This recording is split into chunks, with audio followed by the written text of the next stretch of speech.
Summer Owens, and I'm back with another edition of So What Success Stories. That's stories of people who have been successful in spite of the challenges in their life. And today I'm so excited because I am interviewing my friends, my longtime friend, and my sorority sister, my line sister, Bilicia Hill. And Bilicia is I gotta look at my notes. She is a quality assurance and compliance specialist in biotechnology. It's a mouthful. And I'm just super proud of her because her story is amazing. And her journey to becoming this big title has been really awesome. She has been my friend since 8th grade. Yeah, I think 8th grade. And I'm just excited to bring her story to you today. So Bilicia, tell us a little bit about yourself. Hi everyone, I'm Bilicia, and I'm happy to be here because I truly believe in the So What mission, and that no matter what your circumstances are, you have to keep moving forward and always persevere and have that self-determination to make your dreams come true no matter what your circumstances are. And I think Summer's a great example of that. I am, and just so many of us, a lot of people don't tell their story. So we don't know a lot of people's story, but, everybody has a story to share about, how you overcome. And so I've gotten off topic about talking about myself. I was like, I love it. You see, I really believe in, her mission and her foundation. But, I went to the University of Memphis, like Summer said, we're line sisters, friends, from long, long ago. I'm in the biotechnology industry. And, I have a dog that I love. No kids, but, just quick synopsis about myself. I love it. I'm sorry, what did you say? And me and Summer love to travel together, and we haven't been in a while. So looking forward to that. Yes. So that is awesome. So yeah, she got off topic talking about other people, but that's where your heart is, though, is because you just believe in sharing the message that can help other people. But we're gonna brag on you just a little bit. So we'll get into your story. We'll get into your story because it's gonna encourage and it's gonna inspire a lot of people. And so in this program, I talk about what I call the So What Success System. And that is knowing how to overcome your obstacles first, eliminate excuses, and calculate choices. And when you can do those 3 things, then you can achieve So What success. And that's success in spite of any challenges that you face. And Bilicia, you have definitely done that. Without knowing the So What system, you have definitely done all those things. And so share a little bit about overcoming obstacles. Talk about some of the obstacles that you've overcome and how you've overcome those obstacles. One of the biggest obstacles that I've overcome, as you know, Summer, is, battling kidney disease. So the 11th grade, junior year of high school, I was diagnosed with the kidney disease, glomerulonephritis. And actually, I got that kidney disease from having strep throat as a kid, and it's the kind of thing where maybe 30 years ago, it wasn't a common practice for doctors to be like, hey, finish your antibiotics, make sure you complete your antibiotics. And so I had strep throat, once every year, probably. It was just a common thing for me. And, the strep bacteria stayed in my system. And eventually, by the time I was 16, it started to damage my kidneys. And so I got diagnosed with that. I made it through senior year of high school. But by that summer, I started feeling ill. And so, went to the doctor, and that's when I was told I needed a kidney transplant. And so right away, my mother stepped up and she donated her kidney. And I went off to college, literally 6 weeks later, partied it up, got online, but in that, I still did your work. Don't leave that part out. I did my work, but in that, I failed to take some of my medications. And so that kidney rejected. And then I went on dialysis for 4 years. So I did dialysis. I would go in the morning, Monday, Wednesday, Friday, from 6 to 10 o'clock in the morning. and then I would go right to class. That was my schedule. And then in 2003, my brother, he stepped up and he donated his kidney to me. And so just having two people in my life willing, to donate is just, such a blessing. But that's really been one of the biggest obstacles, is just trying to conquer kidney disease. And yeah, I was right there, right there, front row seat to the journey. Yeah. And I just salute you and I applaud you for sharing that experience, and being so open and transparent about it. I witnessed you. I'm scared right there with you. I was scared right there with you at all points of it. When you first found out, and the first kidney transplant, and then when your body started to reject the kidney, and I saw the physical change in you, and I saw you having to go through the dialysis. It was a lot. It was a lot watching you do it. But the thing that I admired the most is that I never heard you complain. I never heard you complain, and you kept pushing through, And so, talk about, and okay, so I'll go to the next question, but what I'm going to say, I want you to talk about is how you did have to sit out of school for a little bit, but how you came back. So the next part of the So What Success system is eliminating excuses. So yeah, you were dealing with all that. So you easily could have been like, I can't go to class, right? Yeah. or whatever. So talk about some of the excuses you had to eliminate so that you could press forward and be successful in that situation or any other situation. Yeah. I think anytime you're dealing with anything major in your life, you always feel like, yeah, I can, this is an excuse to quit, like it was an excuse to not even go to school, like I could have stayed home with my parents and had them help take care of me. And, and you didn't only go to school, you went away to school. We moved away. Yeah, away from my parents and, a lot of my family that was based in Jackson. But, I had two friends. I had Summer and Shanitra, going away our freshman year. And I knew, they were concerned and they had my back if something happened, where if I need to go to the hospital, if I need to go to the doctor, they were there for that. And so I think the biggest thing about overcoming your excuses is really, one, with prayer, praying to God about, you really want to overcome, you really want to move over these challenges, because you can't control some of your situation, especially an illness. You can't control having the illness, but you can control your outlook on the illness. And so, still going to, college and having friends was a big motivator too. I really enjoyed the college life. So getting back into college was like a really big motivator for me because I really enjoyed that and I missed my friends. So that was, one of the biggest things. And I had family support. I had family pushing me, to get back into school too. And so just having that self-determination and that motivation that, I'm down for this moment, but this is not my permanent situation. Like everything gets better. Even in illness, it gets better. So, you got to just hang on. You got to hang in there. And get back in the game. And that's what you did. You came back. And I never will forget when we, everybody who can relate to this part is we had our big probate show. It was we were super excited. We had been having step practice and just excited about that moment. And you were in the hospital. Yeah, I got sick that week, like a few days before the big probate show, and I was devastated, like just so devastated. And we were devastated too because you didn't get to participate in the probate show, but as soon as it was over, we were at the hospital. Yeah. We were at the hospital. Yeah. So again, just a momentary setback. But again, your attitude, although I know you were devastated, but you were always still positive.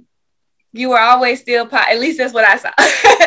You were always still positive and optimistic and encouraging, inspiring to me. because we all deal with challenges, and you knew what my challenges were at that time, and not just teen mom stuff. You knew everything, everything, but you just kept pushing and came back swinging. So the next part of the So What Success formula is calculating choices. And so we all have obstacles that we need to overcome. And you talked about overcoming obstacles, and we can all make excuses, but it all comes down to the choices that we make that determine if we are successful. Yeah. So talk about some of the choices that you made that help you to push on and still be successful. One choice I made, and you brought it up several times just in the last few minutes, but it is trying to have like a positive mindset, and, I'm a big believer in the power of prayer, but with prayer, you have to pray for certain things.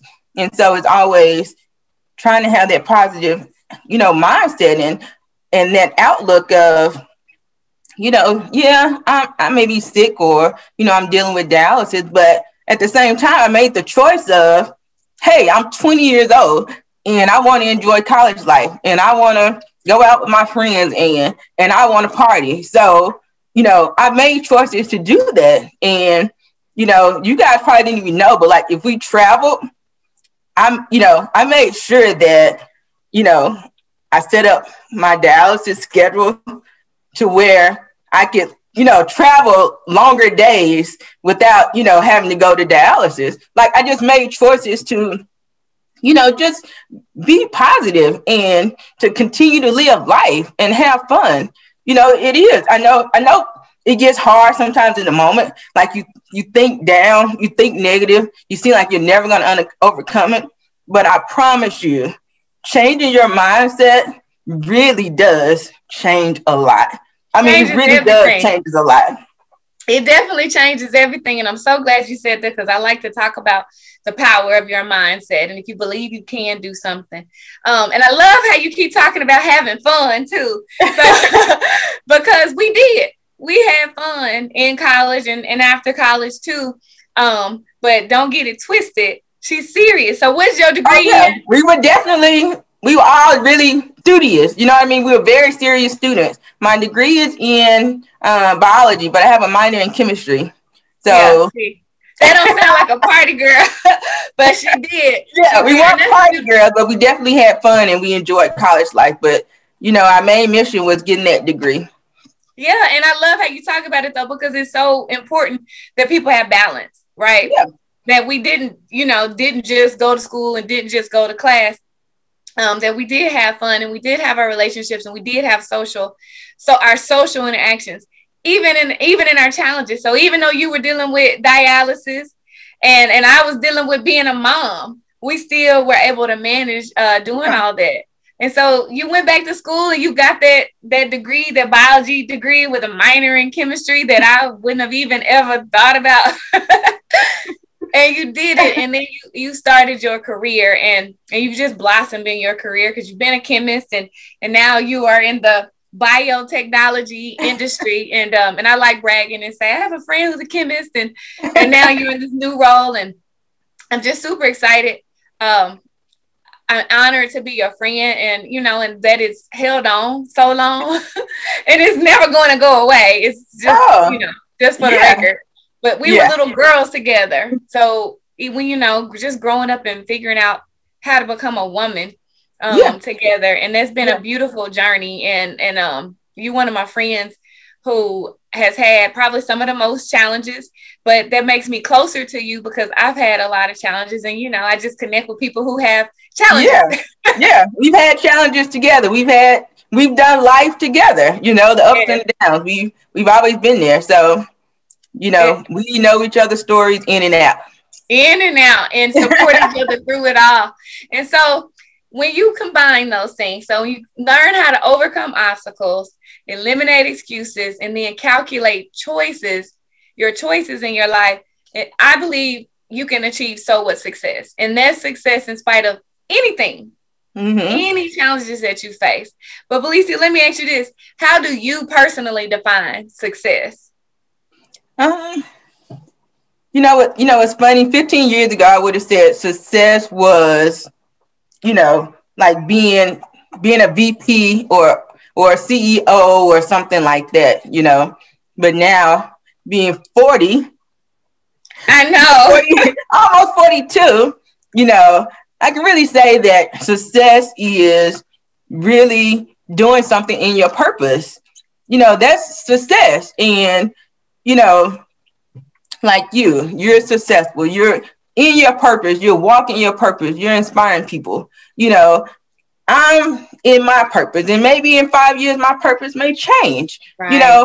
But right now I love my job and I love what I do. And, I really feel like success is really being happy, with where you are in life, and following your purpose and following your dreams.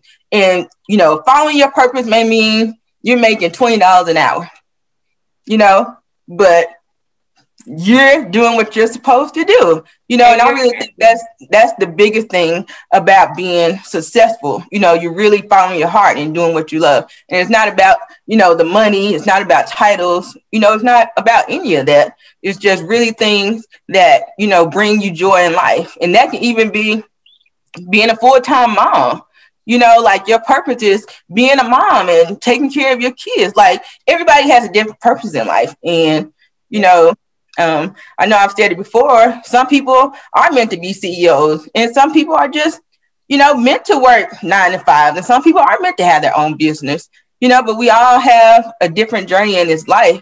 And what makes you happy is really what makes you successful in life. I love it. I love it. I love it. And I like also how you said 15 years ago, you might have said something else. And that's so true, that as we grow and as we mature, how we define success, it just changes. Yeah, it just changes. And like you said too, next year it might be a little bit different.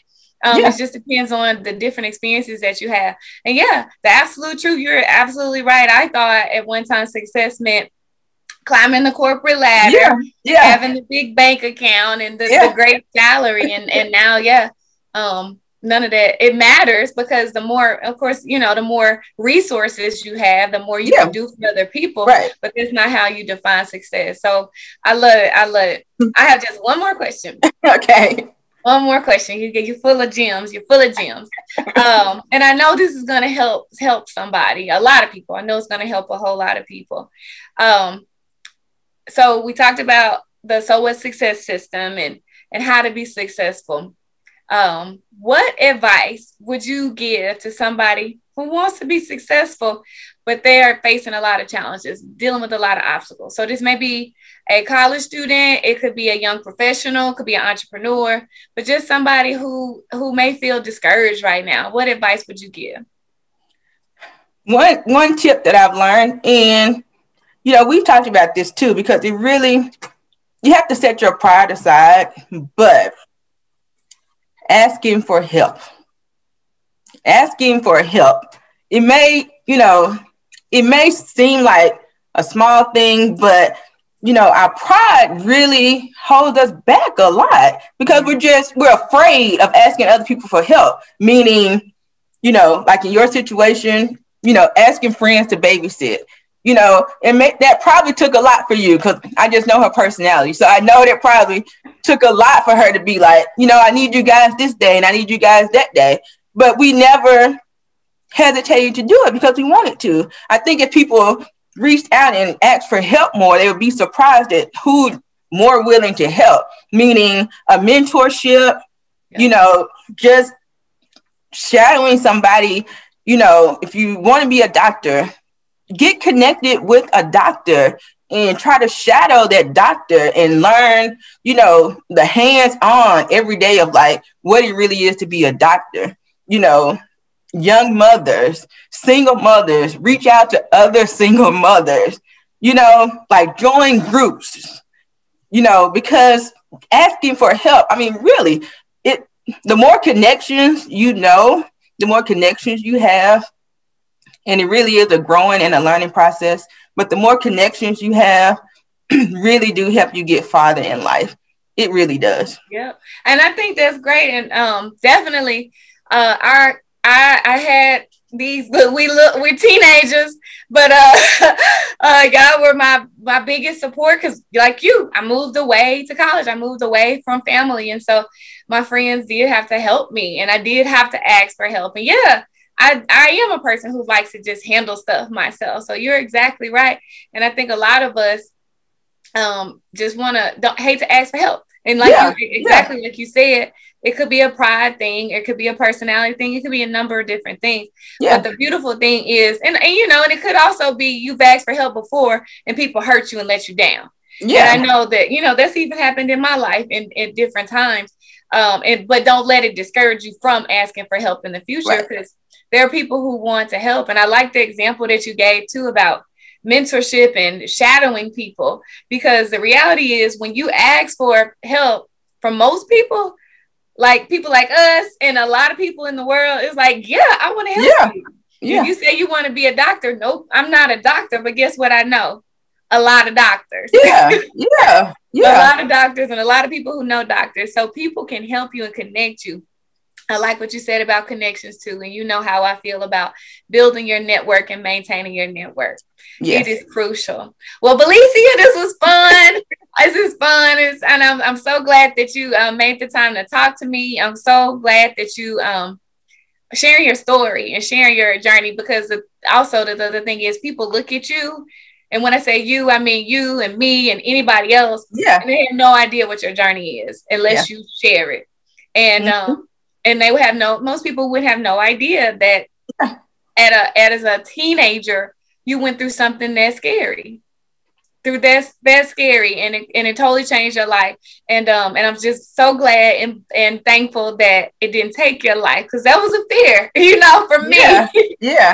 As a friend, and that you're here and you're still smiling and you're beautiful and you're encouraging other people. So thank you so much. And I look forward to seeing your story. Love you. Thank you. Love you.